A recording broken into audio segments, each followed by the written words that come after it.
All right, I teased it quickly. Our own Jeff Goodman got to sit down tonight with the winning coach tonight, Fran McCaffrey. He's made headlines this week for the stare heard around the world. Let's go to our interview that Jeff got with Fran. Now pleased to bring on Fran McCaffrey after a huge win in Bloomington that ruined Talia Goodman's night. She was up there in the nosebleeds, Fran, and I think she left early. She called me with about 3 minutes left, and it sounded like she was in her dorm room because there was no noise because you had emptied out the building. She was wearing Hawkeye gear. I saw her. Hey, for the 50 grand I'm paying. She was rooting for the Hawks. Listen, she might as well have been because you guys were dominant from start to finish. You have not been a great road team this year, right?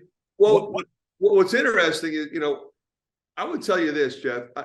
We've played hard on the road, and we haven't played horrible defense. We haven't shot it well on the road. Right. We made 13 threes today. You make 13 threes, you're probably going to win. I don't care who you play, where you play them. Unless they make 10, and they didn't shoot it well tonight. And they've been shooting the ball. They've been shooting the ball extremely well. So a lot of times you just look at that number. Okay, how many threes do they make? How many threes do we make? Okay, there's a difference. So it's been a crazy stretch for you here. I mean, the Michigan State, that last minute was about as crazy as any. That was great coaching, by the way. Great coaching, is that what you said? Great coaching. So, I'm not making 5 threes in like 32 seconds. Listen, nothing to do with that, Jeff. It had nothing. I pointed 2 words. All right, 2 words changed that game in your whole season. The Fran stare. Well, I knew if I said one more word, I was going to get tossed. So I couldn't say anything. And I wanted everybody to know that I was still engaged, which I was. Hung in there with the guys, and they just kept coming. They executed. We ran some late game stuff. It worked.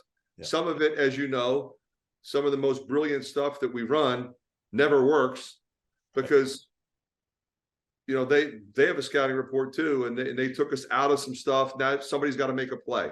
And I think that's what I was most proud of. The guys just made plays. Big offensive rebound by Patrick, kick out to Chris when he missed the first one, made the second one. We don't win the game without that offensive rebound. But what's interesting about that, Jeff? Most of the time when a team loses a game like that, they choked. Right. That team did not choke at all. They go 8 for 9 from the line. Yeah. They had 1 turnover. They executed their late game inbounds plays. We didn't get any deflections or steals. They had to be walking out of there saying, boy, we kind of did everything we had to do. They shot the ball extremely well, but that's what the 3-point shot does. You don't feel like you're ever out of it. Which you have. Listen, you got shooters, and it seems to me like your peak. You're not going to live true to my preseason prediction, which was to win the Big Ten. You're not going to be able to do that. By the way, I love you because you're the only one. But I was wrong. You didn't. You know what? You weren't afraid. I was not. Step out there and say what you thought. I like your team. I still like your team. And I think now a win like this can do wonders for you guys now playing away from home in the Big Ten tournament, on the road in the NCAA tournament. It gives you momentum, confidence, which your team doesn't lack for confidence, let's face it. But it gives you a little bit more going in. Well, I think we have tremendous respect for Indiana's program and the season that they've had and the players that they have. So you look at, they had a couple losses back when we beat them. When we, they were trying to adjust to Xavier Johnson's injury, figure out who was going to take over, and Hood Schifino and Galloway really elevated their games in a big way because he was a little banged up there for a minute early in the season. So when those two guys started developing chemistry with Cobb, with Race, and with Trace, that's as formidable a starting 5 as you're going to see in college basketball on a number of different levels. They're shooting 38% from 3. They have 2 legitimate post players. They have willing passers. And let's face it, Jeff used to be able to double Trace. He wasn't a good passer. Right. He's got great. he's got over 100 assists now. It's amazing how he's come. Yeah. I think you got to give him credit because, guys, they always want to leave.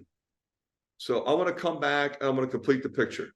I'm going to score a rebound, assist, no turnovers, be a crunch time guy, and put a team on my back. And he's done that. All right. Can we finish this with a stare down? You have no chance against me. I'm going to get right up in there. I can't do it. I can't do it. What would Margaret McCaffrey do if you gave her that same stare down? What would she do to you? Oh, you know her. It'd be over. That would not be a good thing for me. It would not be a good thing for me. I wouldn't even try it. And that would be the smart move. Hey, Margaret is the much more intimidating of all of the McCaffreys. Yes, without question. All right, listen, hell of a win. I would tell you to go take Talia out for dinner. It's a little late. She's probably already in bed crying herself to sleep right now. It was the first loss that she has seen for an Indiana men's or women's basketball team, home loss all year. Wow. I didn't realize that. That's saying something. Yeah. So hell of a win. And I'll see you next week in Chicago. See you in Chicago, my man. Always a pleasure. Likewise.